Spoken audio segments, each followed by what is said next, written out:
वित्त मंत्री निर्मला सीतारमण ने लगातार 7वां बजट पेश कर दिया है। उनका 1 घंटे 23 मिनट का भाषण सैलरीड क्लास के लिए थोड़ी राहत लेकर आया है।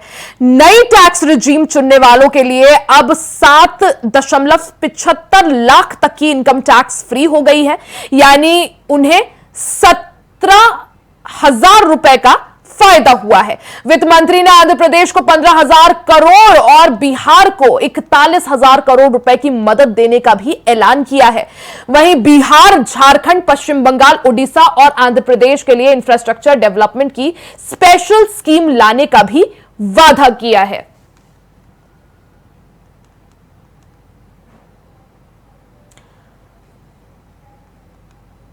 तो वित्त मंत्री निर्मला सीतारमण ने अपना 7वां बजट अब की बार पेश किया। इस दौरान वित्त मंत्री निर्मला सीतारमण ने लगातार 7वां बजट पेश कर दिया है। 1 घंटे 23 मिनट का उनका भाषण रहा, जो कि बेसिकली मिडिल क्लास को टारगेट रहा। इसमें सैलरीड क्लास के लिए थोड़ी बहुत राहत हमें दिखाई दी, क्योंकि जो न्यू टैक्स रिजीम है उसमें बड़ा फेरबदल यहां पर किया गया है। नई टैक्स रिजीम में बड़े बदलाव किए गए हैं, यानी 3 लाख से कम जिनकी इनकम है उनको कुछ भी टैक्स नहीं देना होगा। 3 से 7 लाख तक की इनकम में 5% टैक्स देना होगा। 7 से 10 लाख तक की इनकम में 10% टैक्स, 10 से 12 लाख तक की इनकम में 15% तक टैक्स, और 12 से 15 में 20%, और 15 लाख से ऊपर जिनकी इनकम है, जिनकी आय है, उनके लिए 30% तक का टैक्स का प्रावधान रखा गया है। तो नई टैक्स रिजीम चुनने वालों के लिए अब 7,75,000 तक की इनकम टैक्स फ्री हो गई है, यानी उन्हें 17,000 रुपए तक का फायदा होगा। वहीं वित्त मंत्री निर्मला सीतारमण ने आंध्र प्रदेश को 15,000 करोड़, तो बिहार को 41,000 करोड़ रुपए की मदद देने का भी ऐलान किया। यानी इस नए बजट में, क्योंकि मोदी सरकार 3.0 का यह पहला पूर्ण बजट, और इस बजट में काफी बड़ा हिस्सा जो है आंध्र प्रदेश और बिहार को दिया गया है। वहीं बिहार, झारखंड, पश्चिम बंगाल, ओडिशा और आंध्र प्रदेश के लिए इंफ्रास्ट्रक्चर डेवलपमेंट की स्पेशल स्कीम लाने का भी वादा किया है। बिहार की बात करें तो बिहार में 2 नए एक्सप्रेसवे बनाए जाएंगे। बिहार में गंगा पर 2 नए पुल बनाए जाएंगे। ये दोनों ही पुल डबल लेन होंगे। वैशाली बोधगया एक्सप्रेसवे बनाया जाएगा। तो बिहार और आंध्र प्रदेश के लिए बड़े ऐलान यहां पर किए गए हैं। पटना पूर्णिया एक्सप्रेसवे बनाने की भी घोषणा की है। इंफ्रास्ट्रक्चर के लिए 26,000 करोड़ यहां पर खर्च किए जाएंगे। तो बिहार में 2 नए एक्सप्रेसवे, बिहार और आंध्र प्रदेश पर विशेषकर इस बजट में फोकस रहा। अगर की हाइलाइट्स की बात करें तो सबसे पहले इनकम टैक्स रिजीम में बड़ा बदलाव किया गया है। युवाओं की अगर बात करें तो युवाओं के स्किल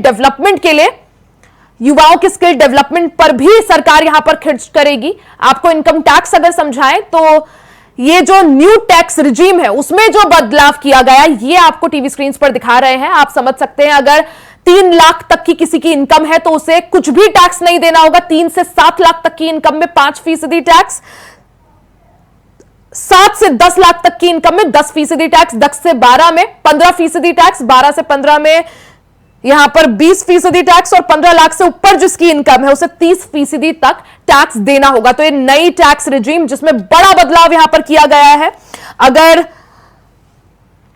यहां पर बात करें, आप देख सकते हैं किस तरह से यहां पर टैक्स रिजीम में बड़ा फेरबदल, यानी 3 लाख तक की जिसकी इनकम है उसे कुछ भी टैक्स नहीं देना है।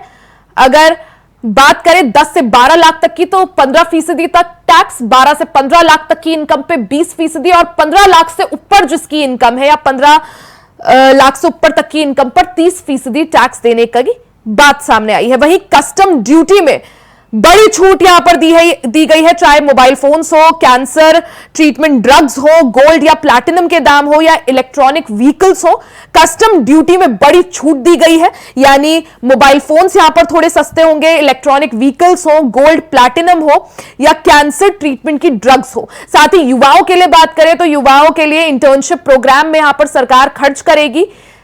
4 करोड़ तक युवाओं को इसमें फायदा होगा। इंटर्नशिप प्रोग्राम में हर महीने 5,000 रुपए युवाओं को दिए जाएंगे, और देश की 500 टॉप कंपनीज में इंटर्नशिप युवाओं को कराई जाएगी।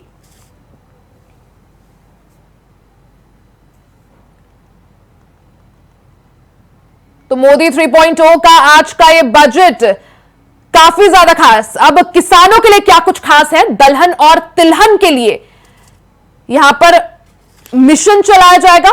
फसलों की 32 किस्में जारी होंगी। 1 करोड़ किसानों के लिए नेचुरल फार्मिंग की यहां पर व्यवस्था।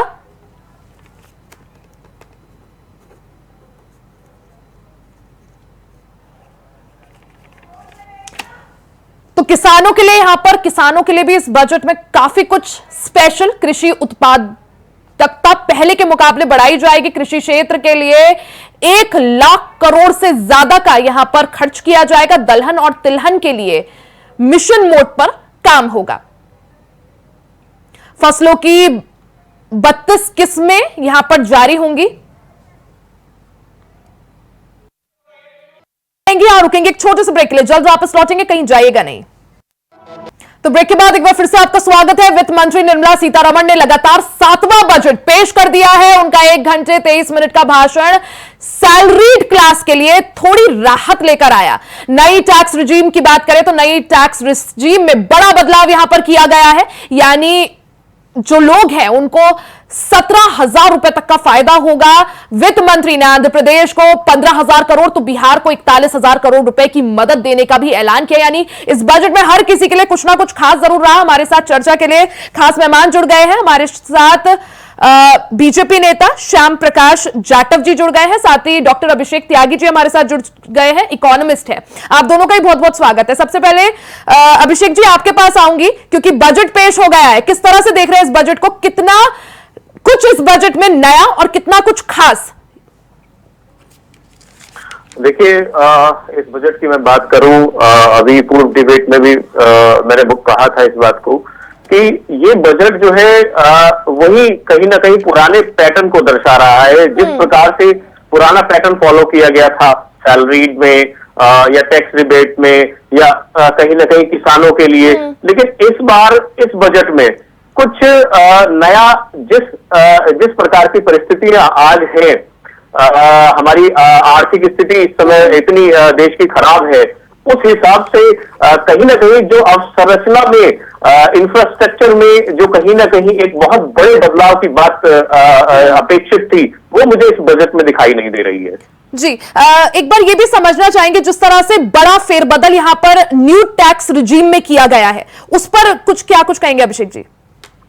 देखिए, टैक्स में रिजीम में आपने अगर बदलाव कर दिया है तो उससे कहीं ना कहीं ये तो बात साबित है कि आप नहीं, मतलब जिस तरह से हम पहले भी जैसे डिस्कस कर रहे थे कि टैक्स रिजीम में बदलाव होगा तो फिर कहीं ना कहीं जो मिडिल क्लास वर्ग है उसको थोड़ा बहुत फायदा होता हुआ, क्या वो सच में फायदा पहुंचा है जो बदलाव किया गया, या वो सिर्फ महज ये माने ऊंट के मुंह में जीरा बराबर? बिल्कुल आपने सही कहा कि ये ऊंट के मुंह में जीरा ही है। मैंने फिर कहा इस बात को, आपके माध्यम के चैनल के माध्यम से मैं कहना चाहूंगा कि कहीं ना कहीं पुराने ढर्रे को फॉलो किया गया है इसमें, और यहाँ पर इस बात को ठीक है, यानी कुछ खास या कुछ नया नहीं। शान प्रकाश, शान जी, जाटव जी क्या कहिएगा? मिडिल क्लास के लिए जिस तरह से मांग हो रही थी, क्योंकि लगातार विपक्ष जो है नरेंद्र मोदी सरकार को इन्हीं मुद्दों पर तो घेर रहा था ना, महंगाई, बेरोजगारी, तो यहां पर आखिर टारगेट किसे किया गया इस बजट के माध्यम से? किसके लिए क्या खास?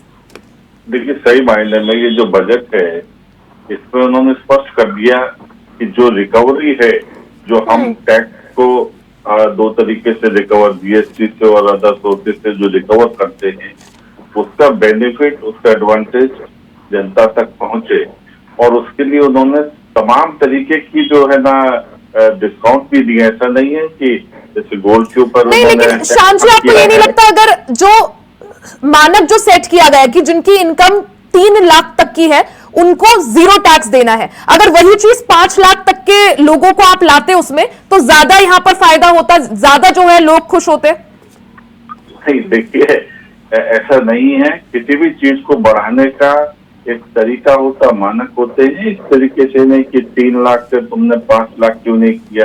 पहले एक रिजीम चल रही थी, अब दूसरी रिजीम इसमें चालू हुई है, वो पहले सेकंड टाइम आई है।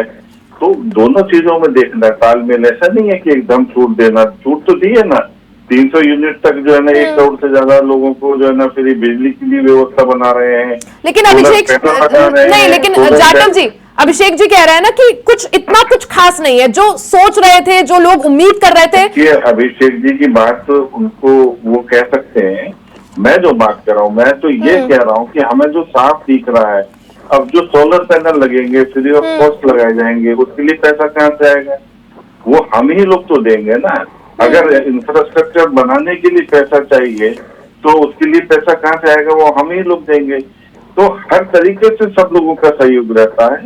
तो जहाँ जरूरत नहीं पहुंच पा रही है, जरूरतमंद है, वहां तक भी वो, यानी कुल मिलाकर आपका ये कहना है कि बजट जो है हर वर्ग को देखते हुए यहां पर रखा गया है और हर किसी को इससे फायदा पहुंचे, इस तरह से डिजाइन किया गया। हमारे साथ कांग्रेस के प्रवक्ता रवि ग्वालानी जी भी जुड़ चुके हैं। ग्वालानी जी, आपका बहुत बहुत स्वागत है। नमस्कार। रवि जी, क्या कहिएगा बजट को देखते हुए? लगातार ये निर्मला सीतारमण का 7वां बजट, और अगर मोदी 3.0 की बात करें, पहला बजट, किस तरह से देख रहे हैं इस बजट को? देखिए रिया जी, इस बजट के बारे में मुझे भारतीय सिनेमा का एक पुराना गाना याद आ रहा है कि गैरों पे करम, अपनों पे सितम। आप देखिए, बिहार और आंध्र प्रदेश को इतना ज्यादा बजट में अलग से हाईलाइट करके दिया गया है कि पूरे देश में यही चर्चा हो रही है कि बाकी 26 राज्यों को कुछ दिया जाएगा कि नहीं दिया जाएगा। सिर्फ पॉलिटिकल बजट। आप मुझे ये बताइए, हर मध्यम वर्गीय व्यक्ति देख रहा था कि उसको बजट में कुछ मिलेगा, लेकिन क्या मिला? ऊंट के मुंह में जीरा। 50,000 की स्टैंडर्ड डिडक्शन को बढ़ा करके 75,000 किया गया, लेकिन वो भी उनके लिए जो न्यू स्कीम में आएंगे। मैं पूछना चाहता हूं भारतीय जनता पार्टी के लोगों से, जब से देश आजाद हुआ है तब से अभी तक के हमारी मेंटेलिटी रही है कि हम स्मॉल सेविंग्स पर फोकस करते हैं। जाटव जी, जवाब दीजिए। करते थे, आखिर बहुत बड़ा चंक यहाँ पर आंध्र प्रदेश और बिहार को दिया गया। नहीं, इन्होंने सुना नहीं फिर इसका मतलब बजट को। उसमें तो उन्होंने हिमाचल प्रदेश को भी दिया ना। नहीं, हिमाचल प्रदेश, उत्तराखंड, असम, बंगाल का नाम भी शामिल है, लेकिन आंध्र प्रदेश की बात करें 15,000 करोड़ और बिहार को 41,000 करोड़। देखिए, ऐसा नहीं है। हर एक राज्य को उसके जनसंख्या के अनुपात, क्षेत्र के अनुपात के हिसाब से दिया जाएगा ना, और वो दिया गया है।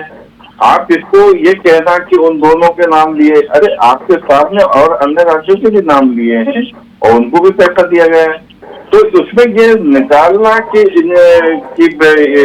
पर्टिकुलर इन दो का नाम लिया गया है, ये गलत है। आप ये देखें कि देश के हर एक, क्या कोई भी योजना, अगर 3 करोड़ मकान बनाने की योजना, क्या वो कांग्रेस शासित राज्यों में नहीं दी जाएगी? दी जाएगी। क्या वो अन्य पार्टियों के शासित राज्यों में नहीं दी जाएगी? बिल्कुल दी जाएगी। सोलर पैनल लगाने की जो उन्होंने घोषणा की है, सोलर पैनल लगाने के लिए, ठीक है, त्यागी जी हमारे साथ है। त्यागी जी, जिस तरह से जाटव जी कह रहे हैं कि बजट जो है समावेशी है, हर किसी को जोड़ा गया है, हर किसी को फायदा पहुंचाने के लिए देखा गया है, और अगर विकास होगा तो उसके लिए इनकम टैक्स जरूरी है। और दूसरी तरफ रवि जी हमारे साथ कांग्रेस से जुड़े, वो कह रहे हैं कि जो बजट है जिस तरह से आया है, कुछ खास फेरबदल है नहीं, कुछ खास चेंजेस है नहीं, और जो नई इनकम टैक्स रिजीम है, अगर उसे कुल मिलाकर देखें, ऊंट के मुंह में जीरा बराबर। मैं इस बजट पे एक बहुत बड़ी बात कहना चाहूंगा, खासतौर से एमएसएमई के कॉन्टेक्स्ट में। वो बात ये है कि इन्होंने ये कहा कि आप 5 लाख तक का लोन सीधा मिलेगा बिना किसी समस्या के। आज मैं इस बात को पूछना चाहता हूं कि आपने बजट में वही बातें रख दी एमएसएमई के रिगार्ड में जो पिछले साल थी और उससे पिछले साल थी, लेकिन क्या आज एमएसएमई के जरिए एक आम आदमी को लोन उतनी ही आसान शर्तों पर मुहैया हो पाता है या नहीं? मैं जानना चाहता हूं। आप वहां देखिए क्या स्थिति है एक आम आदमी की। आम आदमी सरकार से कर्ज लेकर व्यापार नहीं कर पा रहा है, कर्ज ही नहीं ले पा रहा है। सच तो ये है, आप बैंक में जाइए, सरकारी बैंक में, और हालत देखिए इस समय। जाटव जी, सच बात बताओ। देखिए, ये जो बात बोल रहे हैं, अगर आप आधे अधूरे पेपर लेकर के जाएंगे और अगर आप उसके नाम से खड़े नहीं होंगे तो ऐसा थोड़ी मिल जाएगा पैसा। आज एमएसएमई ये किसकी जिम्मेदारी है? अगर आधे अधूरे पेपर भी है तो सरकारी कर्मचारियों की, सरकार की जिम्मेदारी है कि उन्हें शिक्षित करें उस क्षेत्र में। नहीं, बट अगर जाटव जी प्रोसेस आसान बनाना है तो वो सरकार बनाएगी ना। नहीं, सरकार क्यों बनाएगी? सरकार ने तो कह दिया कि भैया आप अपने अपने जो जिम्मेदारी खत्म हो गई। मैं ये जानना चाहता हूँ आपके चैनल के माध्यम नहीं, आप मेरी बात सुनने पहले उसके बाद बोल लेना अपनी बात को। क्रियान्वयन कौन अगर करेगा? सरकार ने आपको सारे दस्तावेज मांगे विधिवत, आप उनको प्रोवाइड कर दो। सरकार ने तो नॉर्म्स पहले ही बहुत क्या नाम है आसान बनाए हुए हैं। सिंगल विंडो जो है ना सारा प्रोग्राम है, नॉर्म्स आसान है, उनका क्रियान्वयन मैं एमएसएमई के ऊपर बात लेके कह रहा हूँ, जो सरकार ने अभी बात रखी है। मैं ऑन पेपर्स बात कर रहा हूँ, 5 लाख तक कोई समस्या नहीं होगी। आप पेपर लेके जाइए, आप एमएसएमई का रजिस्ट्रेशन करवाइए। मैं आपसे ऑन रिकॉर्ड इस बात को कह रहा हूँ, और एक आम आदमी की हैसियत से जाइए, बिना सोच के जाइएगा, मतलब बिना जाइएगा। सब बैंक में जाएंगे सर मैं ये समझ लीजिए सरकारी 10 साल से जुड़ा हूँ, एक आम आदमी की बात रखता हूँ चैनलों पर, मैं किसी सरकार से जुड़ा हुआ नहीं हूँ। जनता को यहाँ बैठ के गुमराह मत करो। मुझे ये बताओ, क्या एमएसएमई के लोगों को गुमराह तो आप लोग कर रहे हैं, गुमराह तो आप लोग कर रहे हैं। अरे भैया सुन लो बात को, एमएसएमई में क्या जो लोग जो रजिस्टर्ड है उनको लोन नहीं मिल रहे? क्या मिल रहे हैं ना? अगर मिल रहे तो मुझे ये बात होती यहाँ पर। ठीक है, रवि जी भी कुछ बोलना चाह रहे थे। रवि जी, बड़ा दुखद है रिया जी, आज के बजट में और पिछले 10 साल में देखिए सिर्फ लोन पर फोकस है। अभी हमारे दोनों भाई लोग सिर्फ लोन के ऊपर बात कर रहे हैं। हम कैपिटल इंक्रीमेंट की बात क्यों नहीं कर रहे हैं? हम लोग ये क्यों नहीं कह रहे हैं कि एक व्यक्ति को लोन लेने की जरूरत ही नहीं पड़नी चाहिए, उसका कैपिटल ही इतना बढ़ा करके दिया जाए, उसको ये दिया जाए कि टैक्सेस में छूट सही तरीके से दी जाए और वो व्यक्ति अपना कैपिटल। नहीं, टैक्सेस में छूट दी गई है ना, जो न्यू टैक्स रिजीम है उसमें हल्का बहुत बदलाव किया गया है। क्या 2014 से पहले ये ऐसा था प्रावधान? रवि जी, क्या 2014 से पहले ये प्रावधान था जो आप जिक्र कर रहे हैं? म्यूचुअल फंड में बच्चों की, अरे भैया 2014 से पहले क्या ये प्रावधान था जो प्रावधान आप बता रहे हैं? करते थे सर, मुझे बोलने दीजिए ना, आप बोलिएगा जब आप। अरे तो ये भी बता देना कि 2014 से पहले क्या ये प्रावधान था जिसका आप जिक्र कर रहे हैं? नहीं, मुझे बोलने दीजिए ना सर, आप बोलिएगा, आपको जब मिलेगा आप बोलिएगा। ये भी जवाब दे देना, मैं आपको आप बोले लोन लोन लोन और लोन, लेकिन कहाँ आप बताइए 10 साल में जो छूट थी गवारा कर दिया लोन में आपके लोन लेने की प्रक्रिया। बिल्कुल, यानी रवि जी ने जो मुद्दा उठाया, अभिषेक जी, त्यागी जी, यही चीज हम इससे पहले भी डिस्कस कर रहे थे कि आखिर पर कैपिटा इनकम बढ़ाया कैसा जा सके। अगर जो लक्ष्य मोदी सरकार लेकर चल रही है कि 2047 तक भारत को एक विकसित देश बनाना है, वो लक्ष्य अगर हम देखें, वो टारगेट हम देखें, तो कैसे वहां तक पहुंचा जाएगा जब तक पर कैपिटा इनकम नहीं बढ़ेगी? रिया जी, मैं रवि जी की बात से बहुत सहमत हूँ। रवि जी ने एक बात ये कही कि जब तक एक आम आदमी सेव नहीं कर पाए पैसा, और उसका पैसा बहुत बुरी तरीके से बात कह रहा हूँ, ठीक है, आंकड़े कुछ भी बताए जाए विश्व में, लेकिन सच्चाई धरातल पर है कि जब तक एक आम आदमी सेव नहीं कर पाएगा, उसके लिए आप वो स्थिति नहीं बनाएंगे। टैक्स स्लैब बना दिया आपने, लगभग पुराने ढर्रे को ही आपने रिवाइज किया है।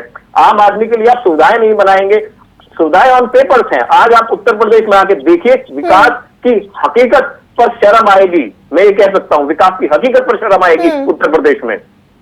अच्छा, जिस तरह से रवि जी, आपसे सवाल, जिस तरह से हमारा देश ऐसा है जहां 60 से 70% लोग जो हैं उनकी आय जो है अभी भी किसानी से चलती है, एग्रीकल्चर से जुड़ा हुआ उनका पूरा एग्रीकल्चर से जुड़े हुए, वहां पर किसानों के लिए आज के इस बजट में किस तरह से आप देख रहे हैं?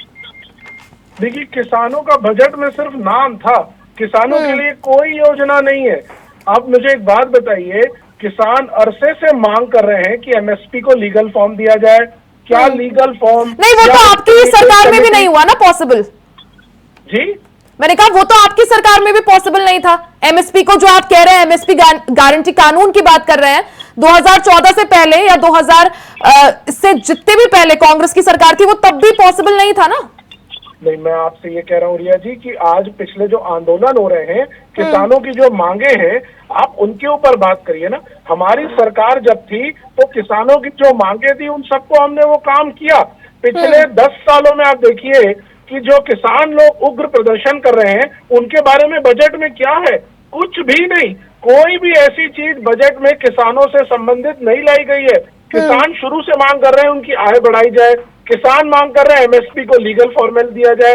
अरे कम से जाटव जी कम जवाब तो ना करके उसके ऊपर अध्ययन के लिए तो कहते हैं। देखिए, जिस कुछ भी तरीके नहीं। से ये बजट किसानों के लिए तो बिल्कुल भी नहीं था। ये बजट जो है ये एक विजनरी डॉक्यूमेंट के रूप में प्रस्तुत हुआ है। बजट का मतलब होता है पैसा कहाँ आएगा, कहाँ जाएगा, और देश की जो जनता है वो कैसे कमाएगी, कैसे खर्च करेगी, उसके बारे में तो कोई जिक्र ही नहीं था। सिर्फ एक रोल, एक मॉडल बना करके प्रस्तुत कर दिया गया, ऐसा होना चाहिए, वैसा होना चाहिए। लेकिन जाटव जी जल्दी से किसानों के लिए क्या कुछ बजट में? देखिए, किसानों के लिए दाल और तिलहन इसमें उत्पाद किसान बढ़ाए। नहीं, लेकिन जो मुद्दा रवि जी उठा रहे हैं कि जिसके लिए किसान आंदोलन कर रहे थे, उसका क्या? रवि जी का जो मुद्दा है, जो किसान आंदोलन है, वो बेसिकली डिस्टर्बेंस है। वो किसानों को उनकी खेती से भटकाने का, केवल गेहूं और चावल के आधार पर का देश नहीं चलेगा, किसानी नहीं चलेगी। इसमें देश में जो है अन्य उत्पाद भी करने पड़ेंगे, जिसको हमें विदेशों से आयात करना पड़ता। दालें हमें विदेशों से मंगानी पड़ती हैं, तेल हमें बाहर से मंगाना पड़ता है। अगर वो किसान यहाँ पर उत्पादन करेगा तो जाहिर सी बात है हमारी निर्भरता अपने ऊपर बनेगी। तो अगर हम दाल यहाँ पर पैदा करना शुरू करेंगे। ठीक है, आपको रोक रही हूं। शान जी, रवि जी, अभिषेक जी, सीधा लिए चलते हैं। मुख्यमंत्री योगी आदित्यनाथ क्या कुछ कह रहे हैं वो आपको सुनवाते हैं।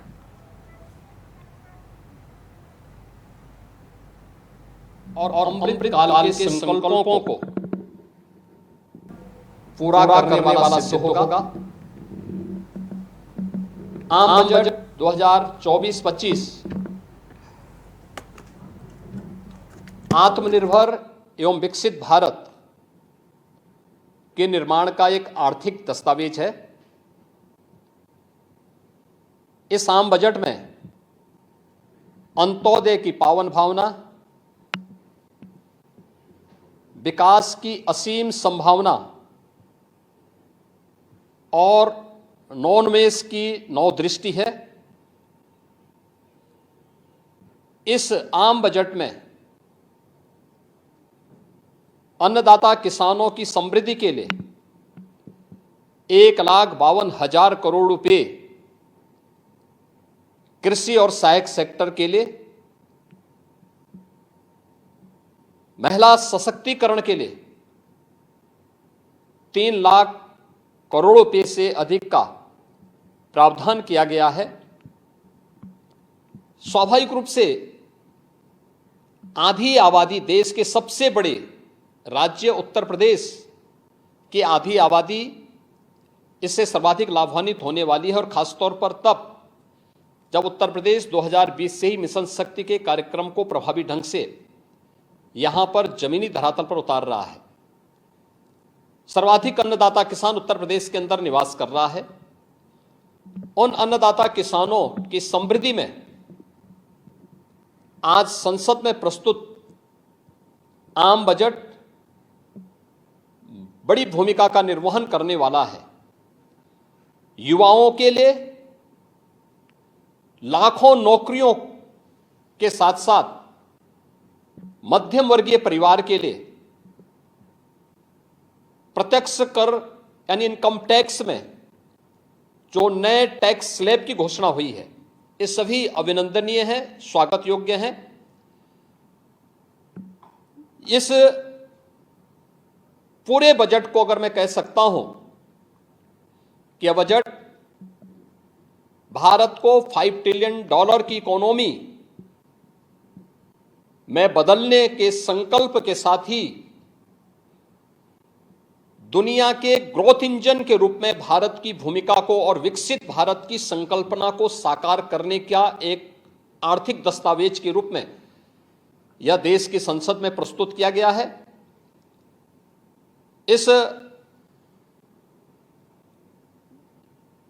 140 करोड़ जनता जनार्दन के लिए समर्पित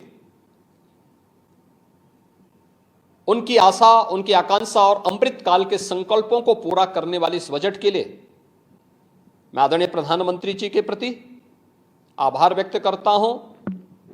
माननीय केंद्रीय वित्त मंत्री माननीय श्रीमती निर्मला सीतारमण जी को और उनकी पूरी टीम का मैं अभिनंदन करता हूं। मध्यम वर्ग को राहत देने के लिए इस आम बजट में जो उपाय किए गए उसको लेकर क्या कहना है? देखिए, मध्यम वर्गीय परिवार में टैक्स के बारे में सबसे बड़ी छूट आज उपलब्ध हुई है और ये लंबे वर्ष समय से ये मांग चली आ रही थी। 3 लाख तक के प्रत्यक्ष कर यानी इनकम टैक्स में कोई भी टैक्स नहीं लगेगा। इसके साथ साथ अन्य जो स्लैब भी दिए गए हैं वे काफी राहत भरे हैं।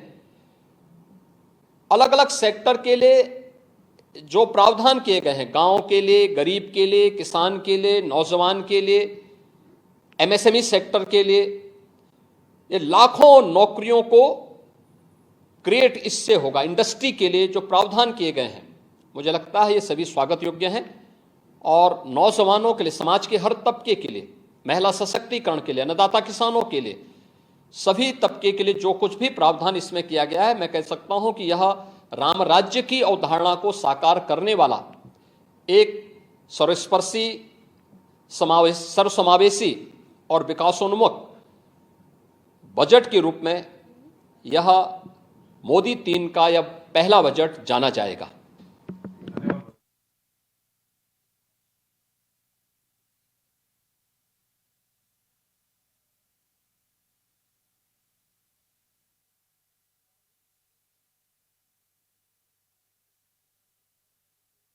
मंत्री योगी आदित्यनाथ को आप सुन रहे थे, बजट पर अपनी राय उन्होंने दी। एक बार फिर से चर्चा के ओर रुख कर लेते हैं। हमारे साथ अभिषेक जी जुड़े हुए थे, जाटव जी जुड़े हुए थे और रवि जी जुड़े हुए थे। अभिषेक जी, आपके पास आना चाहूंगी। जिस तरह से हम बात ही कर रहे थे कि 2047 का अगर लक्ष्य देखें, उस हिसाब से आज का ये बजट उस ओर बढ़ते हुए कदम में कितना सफल आपको दिखाई दे रहा है? 2047 तो बहुत आगे चले गई। मैं तो ये कहूंगा कि मुझे तो आगे आने वाले 5 साल में भी कोई स्थिति दिखाई नहीं दे रही है। कारण ये है, फिर वही बात पलट के आ रही है कि अगर आप टैक्स को छोड़ दें और उसके अलावा आप किसी प्रकार का ऐसा प्रावधान ना करें कि ये जो महंगाई पहले तो कमर तोड़ रही थी, अब खून चूस रही है एक आम आदमी का, अगर उससे संबंधित प्रावधान नहीं होंगे, रोजगार से संबंधित प्रावधान नहीं होंगे और वो लोगों तक नहीं पहुंचेंगे, स्वास्थ्य संबंधित सुविधाएं नहीं पहुंचेंगी, शिक्षा संबंधित कोई भी, यानी रोजगार के लिए ज्यादा कुछ नहीं है इस बजट में। बिल्कुल जिस तरह से इंटर्नशिप प्रोग्राम की बात यहां पर सामने आई, 5,000 तक जो है प्रतिमाह के हिसाब से इंटर्नशिप दी जाएगी 500 बड़ी कंपनियों में।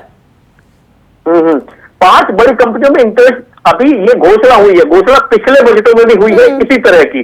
अब बात यह है कि घोषणा कर देने से जो है नीतियां नहीं क्रियान्वित हो जाती। मैं उस बात को बार बार कह रहा हूं आपके चैनल के माध्यम से कि ये बजट सिर्फ और सिर्फ एक छोटे बच्चे के मुंह में लॉलीपॉप देने की तरह से है, ये समझ लीजिए इस बात को, और कुछ नहीं है इस बजट में। ठीक है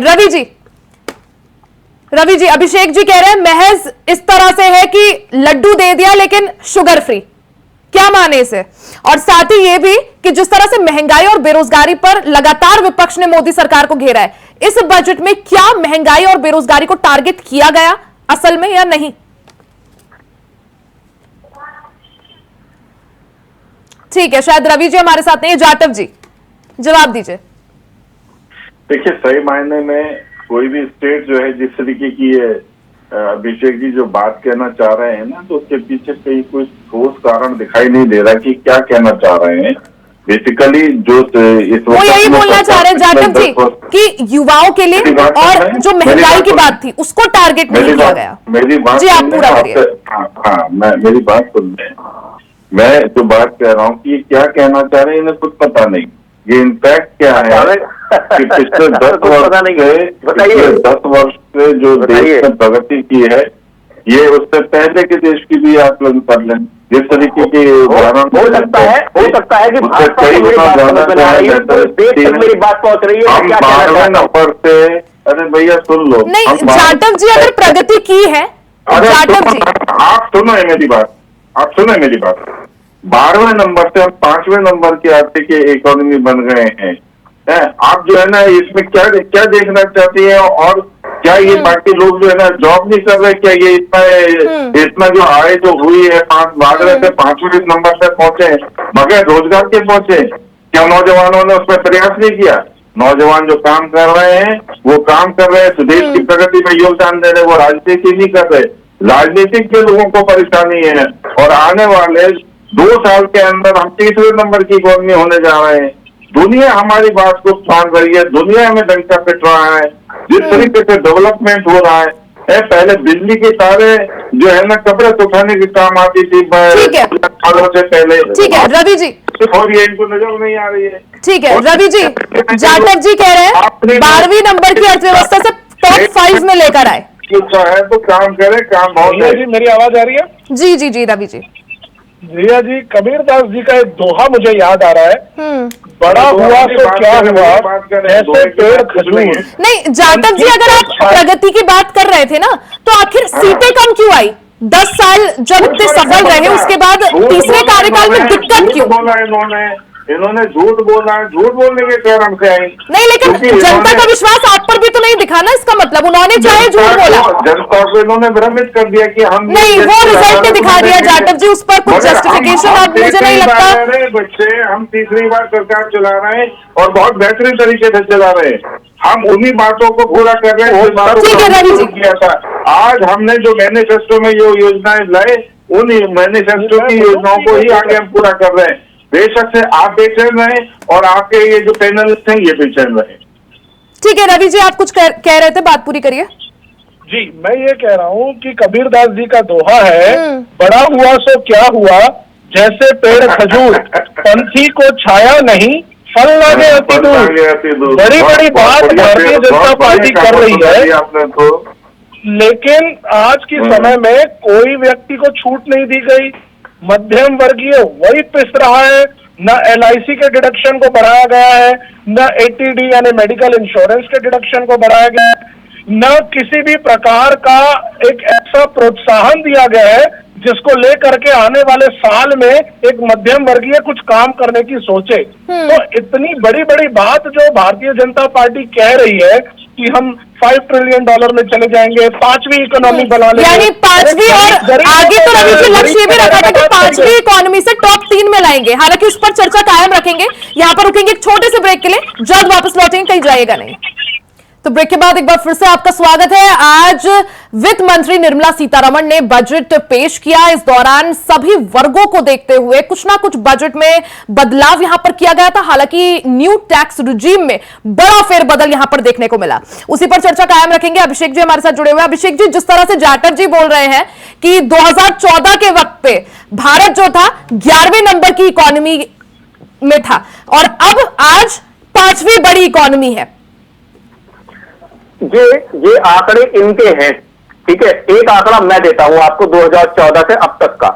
2014 से अब तक इतने हैवी स्केल पर माइग्रेशन हुए हैं विदेशों में व्यापारियों के खास तौर से, ये कैसे हो गए? और अगर उनसे पूछा गया, ये मैं आपको एक व्यवहारिक आंकड़ा बता रहा हूं कि जब उनसे इस बात को पूछा गया तो उन्होंने एक बात कहा कि व्यवस्था कमजोर है और हम इस देश में सुरक्षित नहीं है किसी तरीके से भी। आज तक भी मैं ये बात कह रहा हूं कि शिक्षा, स्वास्थ्य, आप मान लीजिए शिक्षा, स्वास्थ्य और रोजगार को सुधारने के लिए इन्होंने किया क्या है? सिर्फ पेपर्स पर वो चीजें दिखाई दी हैं और वास्तविकता में आज क्यों स्पेशल पैकेज की जरूरत पड़ रही है राज्यों को? 10 साल की इनकी डबल इंजन की सरकारें हैं, मैं ये जानना चाहता हूं, डबल इंजन की सरकारें हैं, उसके बाद भी आज यूपी के स्वास्थ्य जितने सिस्टम्स हैं और जितनी भी एम्प्लॉयमेंट तो आप छोड़ ही दीजिए, भूल ही जाइए एम्प्लॉयमेंट इस सरकार में। तो ये सारी चीजें जो है वो इनके आंकड़ों के परे हैं। मैं इनके आंकड़ों में नहीं जा रहा हूं, मैं देश की वास्तविक स्थिति पे बात कर रहा हूं और उस पर अगर ये मुझे जवाब दे दे। जो कस्टम ड्यूटी में छूट दी गई है अभिषेक जी, जिससे मोबाइल के जो चार्जेस हैं या कैंसर ट्रीटमेंट की जो ड्रग्स हैं वो थोड़ी सस्ती होंगी आम जनता के लिए, ये तो थोड़ी राहत, क्योंकि कैंसर ट्रीटमेंट ड्रग्स को इसमें शामिल करना मेरे अनुसार ही अपने आप में बहुत बड़ा एक अच्छा कदम।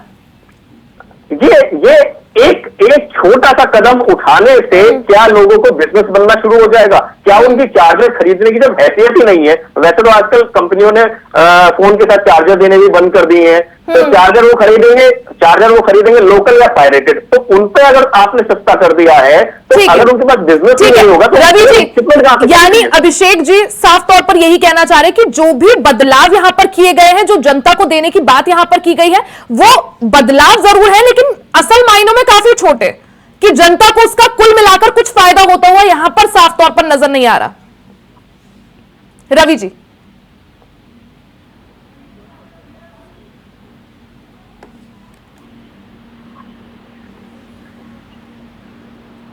रवि जी जुड़े हमारे साथ? ठीक है, आऊंगी मैं रवि जी के पास एक बार शायद ऑडियो में दिक्कत है। जाटव जी, बदलाव किए गए लेकिन बिल्कुल ना के बराबर, ऊंट के मुंह में जीरा बराबर ये बजट। नहीं, ये जिस तरीके से ये बोल रहे हैं कुछ विश्लेषक हैं शायद, इन्होंने कहा कि जो है ना 2014 से के बाद में कुछ नहीं बदला है, बहुत बुरी स्थिति में है भारत। इनसे सीधा सा एक बात पूछे, और इन्होंने ये भी कह दिया कि ये भी झूठे आंकड़े हैं कि हम 5वें नंबर की इकॉनमी। तो लगता है कि ये किसी बंद कमरे में पड़े हुए हैं पिछले 10 वर्ष से, इनको पता नहीं है कि देश में दुनिया में हो क्या रहा है। सारा ज्ञान तो भाजपा के नेताओं के पास ही है, और तो उसके अलावा जितने नागरिक है इस देश के वो तो सब अखबार पढ़ते नहीं है और मीडिया देखते नहीं है। कौन से अखबार में छपा भैया कि हम 5वें नंबर की इकॉनमी नहीं है? नहीं, 5वें नंबर की इकॉनमी है, लेकिन पर कैपिटा इनकम भी देखिए ना जाटव जी, वो फैक्ट से आप डिनाई नहीं कर पाएंगे। पर कैपिटा इनकम भी देखिए ना। पर कैपिटा इनकम का विषय बाद में आएगा ना, पहले तो आप बताएं कि 5वें नंबर की जो जिन्होंने इकॉनमी कही है, क्या 5वें नंबर की इकॉनमी नहीं है क्या भारत? ये इस प्रकार का यहाँ पर बैठ करके बयान दे रहे हैं और आप उस पर मुझे काउंटर कर रही है कि पर कैपिटा इनकम बताओ। अरे नहीं, मैंने आपको पर कैपिटा इनकम पर काउंटर किया। अरे आप जाटव जी, उन्होंने तो बात कही, उनको टोका आपने क्या? जाटव जी को टोक रही हो, टोका जाता है सरकार को, सवाल पूछे जाते हैं सरकार से, ये ध्यान रखिए। कुछ भी विपक्ष से सवाल नहीं पूछे जाते, सरकार सवाल पूछे जाते हैं सरकार से, सरकार का एक धर्म है उसका जवाब दे, कर्तव्य है सरकार का, ठीक है। इसीलिए तो आप लोग जो बैठ करके जनता को झूठ बोल रहे हैं, आप झूठ बोल रहे हैं। हम आप जो कहे वो सही, हम जो कहे वो झूठ है। आप जो है ना कौन सी बात कर रहे हैं? हम 12वें नंबर से 5वें नंबर की इकॉनमी हो गए हैं, आपको दिखाई नहीं दे रहा? आप 2007 में कह रहे थे, एक मिनट सुने मेरी बात, ठीक है? क्यों पी चिदम्बरम 2007 में कह रहे थे कि ये जो है ना, वो 2017 में पार्लियामेंट में कह रहे थे ये जो डिजिटल ट्रांजेक्शन है ये सफल नहीं हो पाएगा। आज हम दुनिया में नंबर 1 के हो गए। आपने वो देखा, आज हम दुनिया में नंबर 1 डिजिटल ट्रांजेक्शन में है। ये कांग्रेस जो है चाहती थी कि नहीं होगा, सब्जी वाला कैसे पैसा लेगा, यही जो है कह रहे थे।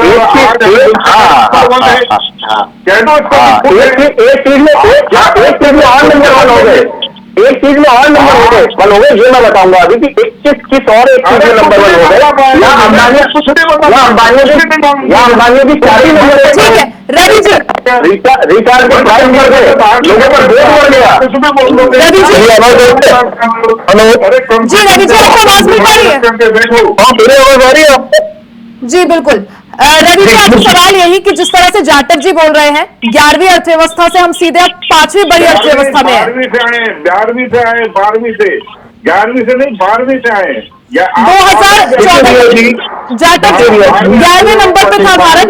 12वीं अर्थव्यवस्था से हम 5वीं। रवि जी देखिए ये जाटव जी यहाँ पे यही बोल रहे हैं कि इतना बड़ा जंप हमने मारा सीधे 11वीं से 12वीं, उनके अनुसार जो डेटा वो बता रहे हैं 12वीं से 5वीं पे हम पहुंच गए, और वो कह रहे हैं कि कांग्रेस वाले आंख बंद करके बैठे हैं।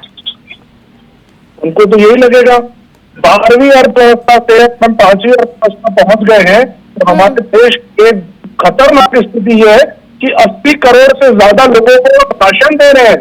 इसका मतलब यह है कि 80 करोड़ से ज्यादा लोग अभी भी बिलो पॉवर्टी लाइन है और उन लोगों को राशन नहीं मिल पा रहा है। ये किस तरह की ग्रोथ है? ये क्या बताना चाह रहे हैं भारतीय जनता पार्टी वाले लोग?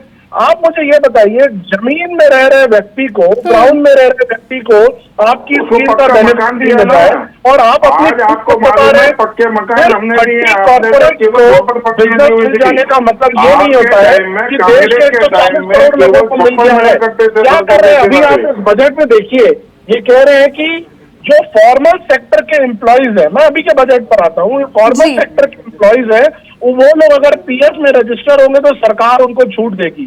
थोड़ा सा इसके ऊपर भी अध्ययन कर लीजिए कि इनफॉर्मल सेक्टर के ऊपर कितने लोग हैं। 60 से ज्यादा प्रतिशत लोग इनफॉर्मल सेक्टर में जो है उनको जॉब्स मिल रही है, या वो लोग अनफॉर्मल सेक्टर में काम कर रहे हैं।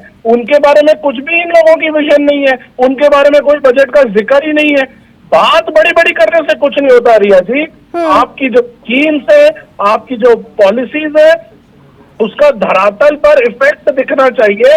एक गरीब व्यक्ति को, एक अंतिम पंक्ति में खड़े अंतिम छोर व्यक्ति को उसका बेनिफिट पहुंचता हुआ दिखना चाहिए।